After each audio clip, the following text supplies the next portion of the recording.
ketika gue tahu bahwa kelemahan gue adalah kekuatan gue, Betul. dan gue berdamai dengan semua kelemahan gue orang nganggap gue lemah, nganggap gue payah, nganggap gue culun, itu menjadi tidak apa-apa. Gue tuh nggak mendefinisikan diri gue penulis sebenarnya, gue lebih ke storyteller gitu. Gue bercerita, gue seorang pencerita. Ternyata hati gue itu yang gue pengen. Nah, menjawab pertanyaan lo ada roadmap apa enggak? Enggak, karena itu cara gue bertahan hidup sebenarnya di sekolah. Bahwa komedi mungkin menyelamatkan lo, tapi kalau lo berkomedinya salah, komedi itu menghancurkan lo. Apa yang lo ucapkan? Jadi karena gue tahu gue asik nih, gue lucu nih, mulailah gue roasting dia. Ketika lo kecil lo mencari validasi ya? Oh iya, karena kan emang gak punya teman kan. Gue kan anak perpus. Tapi sepertinya sekarang udah gak mencari itu sama sekali loh. Karena gue tahu itu gak penting. Nah, tahunya kapan pas lo tahu itu gak penting? Itu pertanyaan menarik lagi. Pertama-tama kenapa gue mau pensiun dulu ya? Karena ketika gue di Citos ketemu teman SMA gue yang lama, dia nanya, lo sekarang ngapain jadi penulis? Penulis kasihan gak punya karir, kata dia. Karena gue kan sales, bisa jadi direktur sales, bisa jadi manajer. Lo gak bisa jadi direktur penulis. Gue pulang ke sana udah mau nangis aja gue, iya lagi gitu. Gue tuh merasa pernah bahkan ada titik di hidup gue harus ke yang lebih tahu kondisi gue gitu. Psikolog. Jadi gue ke psikolog. Dan karena gue nggak bisa merasa nyaman bahkan di tempat ketika gue nggak bisa kontrol. Iya, oke. Sama seperti lo gitu. Iya. Bahkan psikolog gue bilang lo tuh nggak nyaman ketika di tempat dimana you're not in control of. Iya. Karena gue terganggu dengan bahkan hal segini nih. Iya. Misalnya gue lagi makan gitu sama istri. Terus ada banyak lirikan gini. Gue kayak kenal tapi gue gak kenal kayak siapa ya. Kayak lirikan itu ke gue gitu. Iya. Nah gue tuh merasa kayak gue diomongin jelek nih sama dia. Ya Allah, iya. Ada itunya loh kayak gue Iya. gak bisa. Tapi itu bisa di-train ya ternyata. Karena gue gak berangkat dari posisi yang kayak tadi. Coba gue ambil balik kenapa gue kayak gini ya. Banyak yang nanya ke gue soalnya kenapa gue kayak gini. Gue juga bingung. Kenapa gue sebodoh amatan ini.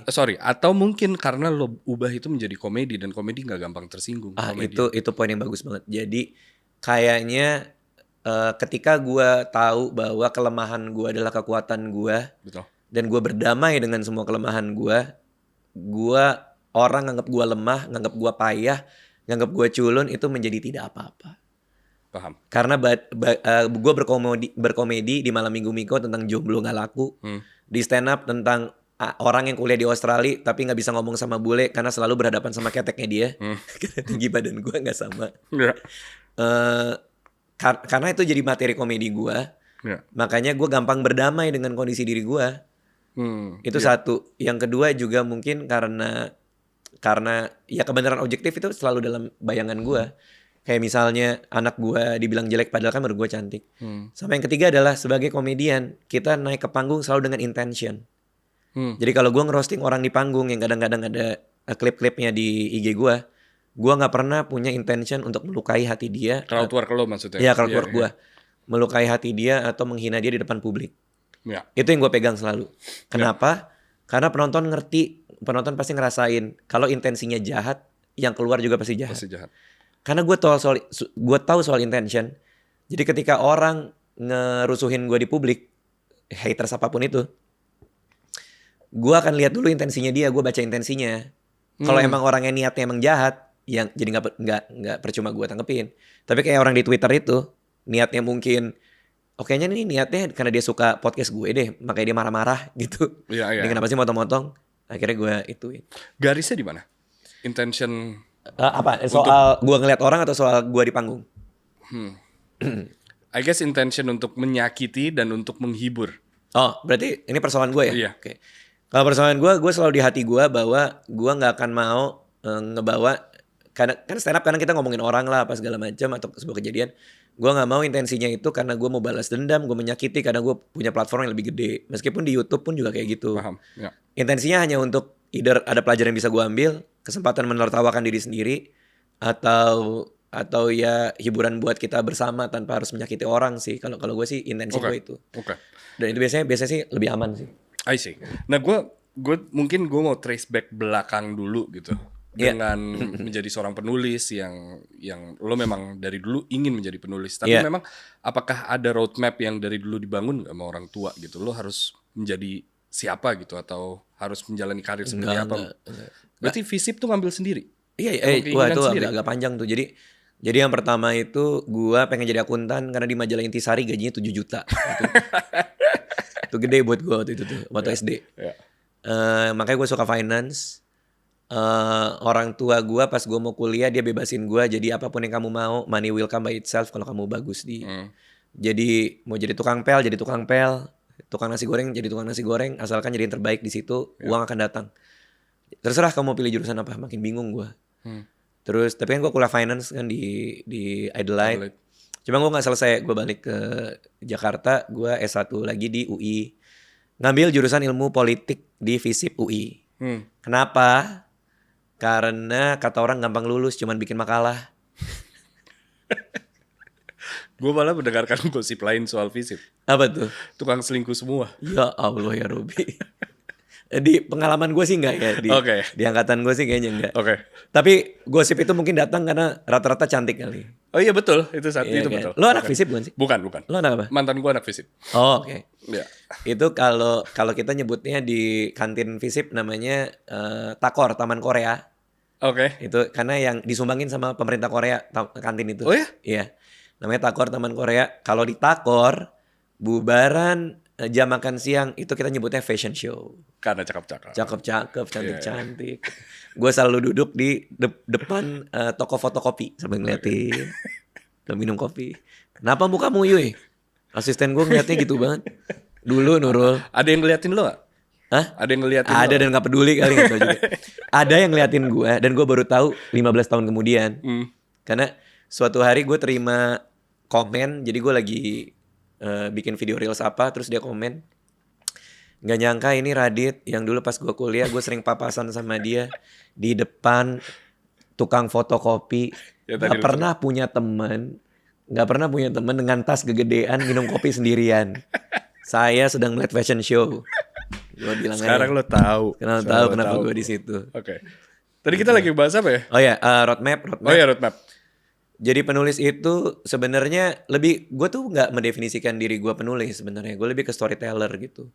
Gue bercerita, gue seorang pencerita. Ternyata hati gue itu yang gue pengen. Nah, menjawab pertanyaan lo ada roadmap apa enggak? Enggak, karena itu cara gue bertahan hidup sebenarnya di sekolah. Jadi gue dibully karena gue pendek, nggak pernah punya teman. Sampai akhirnya gue nemuin buku komedi di rumah nenek gue, Mati Ketawa ala Rusia, wahahaha. Gue baca anekdotnya, gue hafalin. Besok di sekolah ada yang mau denger cerita lucu nggak? Gue bercerita lah depan mereka. Jadi punya teman, Pak. Sampai akhirnya momen prestasi gue, ada satu anak paling kaya di sekolah gue. Aduh, gue jangan sebut namanya lah. Pokoknya gue penasaran tapi. Nanti off cam gue ceritain. Bapaknya itu importir salah satu brand minuman paling gede pada saat itu dari Amerika. Nanti gue ceritain. Masuk circle dia, Pak, circle geng orang kaya. Pak, itu dia memulai tren Doc Mart di SD gue. Tahun 97. Doc Mart SD? SD Doc Mart. Gokil. Pak. Apa gak keberatan? Itu kan berat bawanya ya, buat anak SD. Gak tahu deh. Gue juga FOMO juga waktu itu. Lu beli juga? Iya, karena masuk dalam geng dia. Nah, di saat itu pelajarannya ada 2. Yang pertama bahwa kalau gue berkomedi, kalau gue lucu, gue aman hidup gue. Asik. Karena gue jadi punya teman. Anjir, gue dianggap anjir. Dik, cerita lagi dong. Yang ini cerita lucu-lucu lagi. Gue sampai ngumpul di ini, Pak. Ngumpul di taman, ada bangku. Terus gue kayak filsuf anjir. Kayak filsuf gue. Ceritanya mereka Aristoteles gue. Mereka semua ketawa. Kabar itu terdengarlah ke si anak ini. Kita sebut aja Anton lah. Bukan nama sebenarnya dia. Nama belakangnya aja gue gak butuh nama depan. Pokoknya lah adalah Anton. Si Anton tuh tahu kabar soal si penghibur ini. Terus dia ngomong lah ke salah satu teman dia. Coba panggil dia. Gitu. Terus gue lagi istirahat dipanggil. Dika, panggilan gue SD kan Dika. Dika, lo dipanggil sama si Anton. Gimana gitu. Oke, bilang ke Anton gue mau. Oke, jadi kurir dia. Anjir, kurir kerajaan. Membawa Plato. Udah membawa Plato. Datanglah gue ke depan dia gitu. Katanya lu punya cerita gitu. Apaan sih? Ini SD. SD. Oh iya, gue cerita. Lucu. Sabtu kemana dia? Enggak kemana-mana. Ikut kita yuk, dia bilang. Ikut kita ke rumah gue. Gue mau kumpul-kumpul sama kita nih gitu. Oke. Anjir, gue masuk geng paling kaya di. Anjir, gue bangga banget gue. Gue komedi membuat gue punya akses itu. Bercerita membuat gue punya situ. Wah, gue kumpulin cerita yang bagus. Rumahnya di Kuningan. Wow. Rumahnya di Kuningan. Itu gue kaget banget karena di kamar bapaknya ada akuarium. Pertama kali gue tahu. Ada akuarium, ada alat gym. Terus gue, bisa ya di kamar kita punya akuarium. Tapi enggak yang kecil, yang gede pak. Akuarium ala SeaWorld gitu. Arwana. Oh, masuk. Ya enggak segede itu. Cuma di SeaWorld kan yang ada kotak yang main medium terus yang nyatu sama tembok. Ya, yang gitu. Iya. Ada ini enggak, ada merak dikerasin? Enggak lagi gue. Singa yang matanya diganti sama gundu. Enggak itu. Enggak. Singa mata ganti gundu. Ayo kita jalan-jalan, dia bilang. Oh iya. Jalan-jalanlah kita ke Planet Hollywood. Oh iya. Kartika Chandra waktu itu keren pak. Keren banget. Belum PIM tuh belum. Belum keren PIM. Gue lupa apa, bukan Transformer. Terminator. Ada patung Terminator. Itu kemana ya sekarang ya? Kayak masih ada deh. Planet Hollywood masih ada. Planet Hollywood di bawah, kayaknya di bawah masih ada deh. Oke, silakan. Restoran kan. Pertama kalinya gue datang restoran yang kayak gitu kan, anjir. Maksudnya gue sering diajak orang tua gue jalan-jalan, tapi gue nggak pernah sama temen gitu karena gue gak punya temen kan. Duduk, makan apa makan, pesan lah ini itu.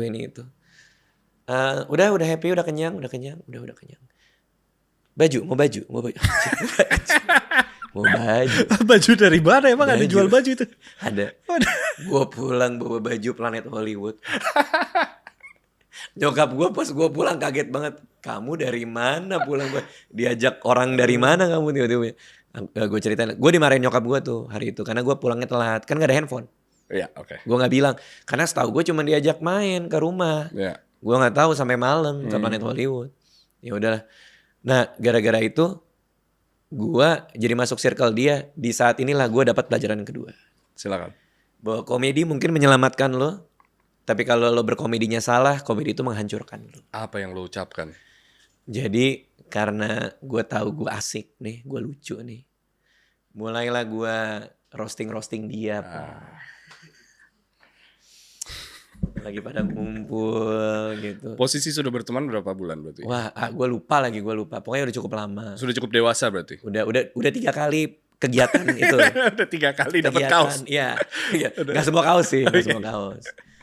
Ketika kegiatan itu, udahlah gue ketemu dia. Nah, mulailah masuklah bercandaan gue. Kayak misalnya gue bilang, nih Anton nih. Anton kumpul sama kita, dia gak mungkin bandel, gak mungkin ngerokok.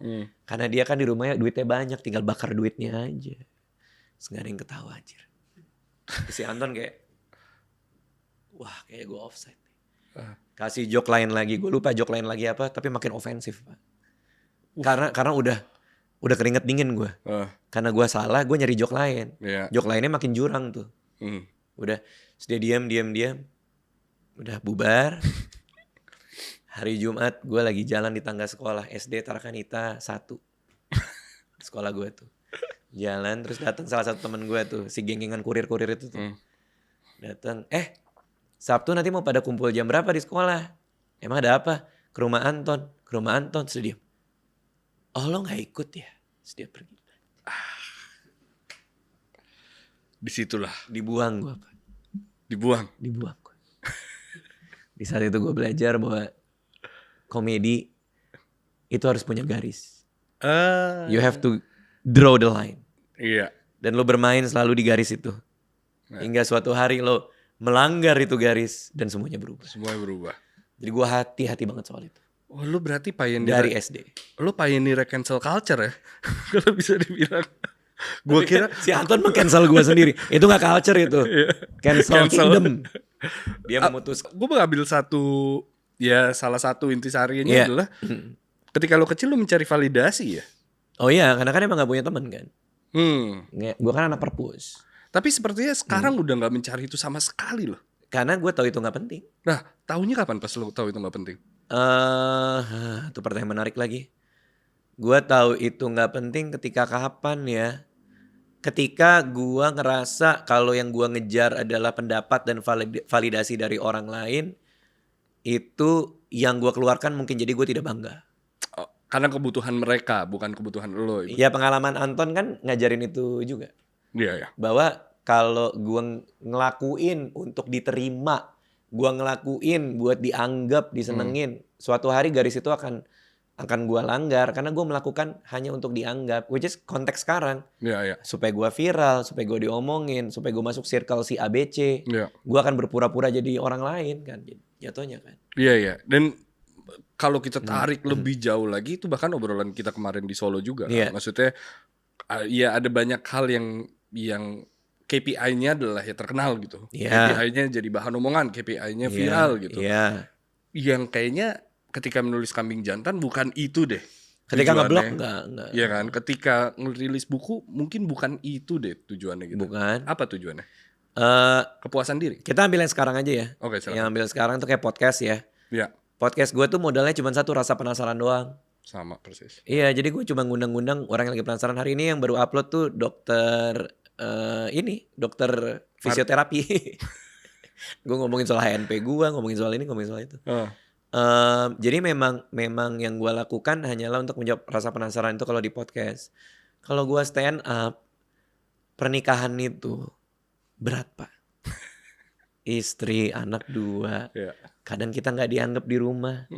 Anak gue lebih takut sama ibunya daripada sama gue. Yeah. Rantai makanan dia paling atas. Dia memilih. Iya, dia ya.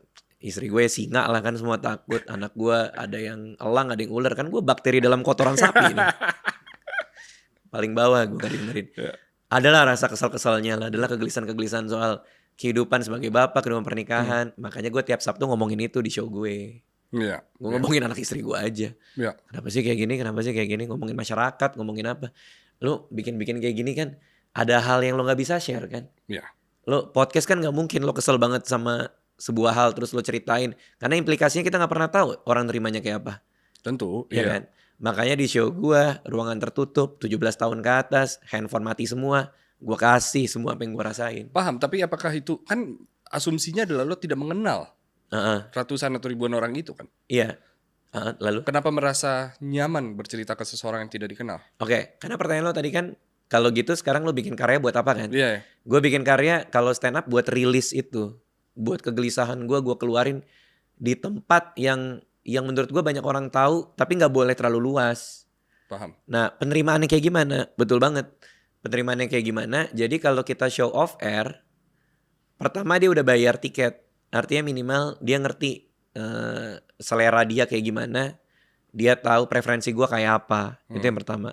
Yang kedua, off air tuh magisnya beda pak. Penerimaan lu akan jauh lebih gede ketika off air. Penerimaan lu tuh, makanya kadang-kadang ada orang suka keseleo kan ketika off air baik-baik aja, videonya diangkat di TikTok, die dia. Yeah. Beda vibe off air tuh beda. Makanya gue suka banget bikin show stand up tuh kayak gitu sih. Wow. Dan gue melihat juga bahwa kayaknya ada there is something about Raditya Dika yang orang suka banget, itu mungkin adalah serapih, lo tuh rapih banget menjalani hidup. rapi begini rapi. Hoodie dan celana pendek bukan rapi, dan itu malah membuktikan bahwa seberapa rapi hidup lo gitu, tertata gitu. Dan gue sadar lo mengakui itu kok, karena kayak misal menyiapkan dana pensiun dan so on. Sebelum kita ngomongin itu, I want to talk about 40 karena 40. I feel like you talk about 40 a lot dari 40 dulu. 40 gitu. Mau pensiun di 40, lo bilang 40 pelajaran yang lo rasakan di umur 40. Betul, gitu. Ada videonya. Dan ada juga beberapa kali lo bicara kalau kita ngomongin pensiun adalah lo bilang sebenarnya yang lo jalanin udah pensiun anyway gitu. Karena it's what is pensiun itu untuk apa kan? Bukan apa ya satu lagi. Bukan dari apa? Bukan dari apa, tapi untuk apa gitu. Ketika lo nonton ya berarti ya. Ketika lo mencapai 40. Iya.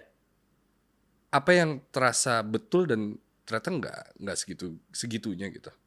Apa yang terasa betul ternyata nggak segitunya. Ini dalam konteks apa nih? Kayak pas muda gue ngerasa. Iya, karena kan beberapa kali lo bilang bahwa kayak 40 tuh jauh banget gitu, dan lo harus menyiapkan uang. Maksudnya lo ke. Oh, karena ketika gue mau pensiun dulu. Betul. Oh iya. Karena lo ke Mbak siapa?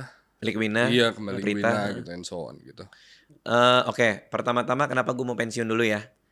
Karena ketika gue di Citos ketemu teman SMA gue yang lama, dia nanya, lo sekarang ngapain jadi penulis? Penulis kasihan gak punya karir, kata dia. Karena gue kan sales, bisa jadi direktur sales, bisa jadi manajer. Lu gak bisa jadi direktur penulis. Gue pulang ke sana udah mau nangis aja gue, iya lagi gitu. Jadi ya gara-gara itu gue dapat 2 hal. Yang pertama, karir tuh gak boleh cuman ke atas tapi harus ke samping. Makanya dari nulis buku gue, nulis film dan lain-lain. Yang kedua adalah gue harus bener kuatin dana pensiun. Karena gue gak tahu berapa banyak buku yang ada di dalam hati gue. Di dalam diri gue. Dulu tuh argumen-argumen, gue nge-quote orang lain jadi jangan salahin gue. Argumen-argumen di banyak orang lain kalau ngeliat penulis-penulis hebat tuh, tentu ada anomali kayak Agatha Christie ya. Tapi penulis hebat tuh maksimal 10 buku, 11 buku, 12 buku. Nah gue tuh jadi kayak ngerasa setelah 12 buku dalam diri gue nih keluar, gue makannya pakai apa ya gitu. Atau kalau gue tiba-tiba gak bisa nulis lagi kayak gimana ya. Nah rasa takut itu yang ngebuat gue punya dana pensiun. Kenapa 40?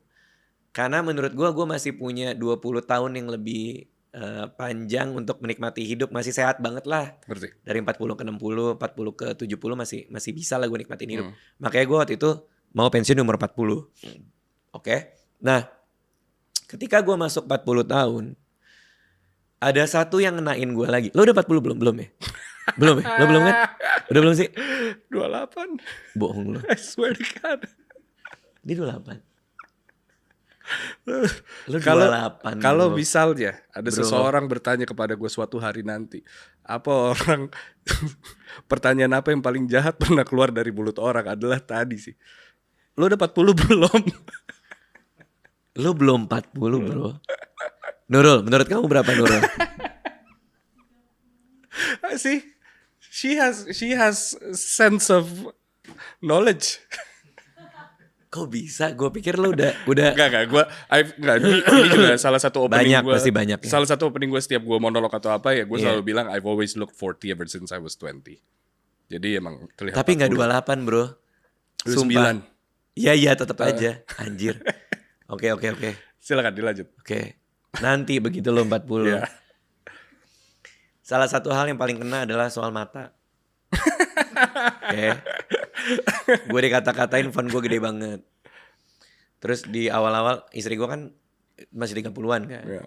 Terus gue baca handphone gue, terus gue bilang, ya udah mulai plus nih, segini udah gak bisa baca gitu. Nah kadang-kadang dia, tahu gak kalau istri itu kan suka nemu apa yang bagus di IG, yang menarik dikasih lihat kan. Dikasih lihat bukan dikirim bahkan. Nah gue lagi duduk, istri gue naruh depan muka gue, lihat deh sayang. Jadi gue gini mulu nih. Jadi ada masanya gue sakit leher tuh, gue kayak tiap kali dia gini mulu. Kenapa sih? Yeah. Karena aku udah bilang aku gak bisa baca sedekat itu. Sama dia malah dites. Kalau segini kan makin sakit hati ya. Yeah. Nah mulailah gue cari tahu soal mata plus. Ternyata mata plus itu adalah lensa mata menolak buat fokus. Oh gitu. Karena sudah tidak mampu. Capek dia. Sian. Jadi si lensa mata, udahlah gitu kayak. Udah capek, gue udah 40 tahun gue begini. Yeah. Mungkin saatnya aku happy. Yeah. Terus dia udah menolak, jadi kita harus gini karena fokus dekatnya udah nggak bisa. Yeah. Nge-gym lah gue, PT gue bilang nge-gym harus lebih sering karena tiap tahun 1% massa otot menyusut setelah umur 30-an, bahkan yang 40 lebih. Oh iya. Yeah. Okay. Jadi otot kita die. Our muscle actually die kalau kita nggak latih. Jadi dia mati. Ini udah nyerah, otot udah nyerah. Jadi momennya di situ ketika gue ngerasa kayak dulu setiap hari adalah hari gue lebih baik dan bertumbuh kan. Iya. Yeah. Makin lama makin tinggi. Makin lama makin kuat, kenceng apa. Sekarang it's getting down bro. Setiap hari Is it depressing? Sorry gue mau nambahin. Is it depressing? Enggak ya.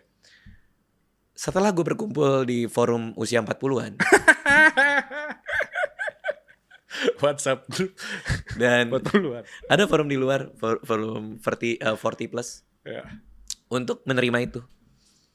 Really? Iya, untuk accepting bahwa karena ini perspektif yang cukup suram soalnya buat gue. Iya. Karena artinya kan gue bangun diri gue lebih rendah. Iya pastilah. Gue bangun lebih bawah lagi. Jadi each days our body getting worse kan. Yeah, and that community shares a whole depressing story of themselves atau? Ya kan namanya juga 40 plus. Jadi ada yang kayak help me accept this change in my life, gini-gini ada. Terus dibantuin. Itu terapi buat gue. Gue jadi kayak Hidup dia lebih sengsara nih. Iya. Enggak sih, maksud gue yang dia ceritakan gue relate dan dibantuin teman-teman untuk punya perspektif yang lain. Oh, that's interesting. Nah, tapi buat gue anxiety itu adalah bensin kan. Gue bisa melahirkan buku, film, YouTube, stand up karena gue punya anxiety kan. Jadi itu gue cultivate di seumur hidup gue sehingga gue punya perspektif kayak gini. Sehingga gue bikin materi stand up jadi lebih enak aja gitu. Paham. Cuman di satu sisi it's kind of fuck up in your brain juga kan. Yeah, of course. Yeah. Di saat lo harus memproses perasaan ini, tapi satu sisi lo mau nampil ini sebagai sebuah konsumsi publik kan. Yeah. Dalam bentuk art kan.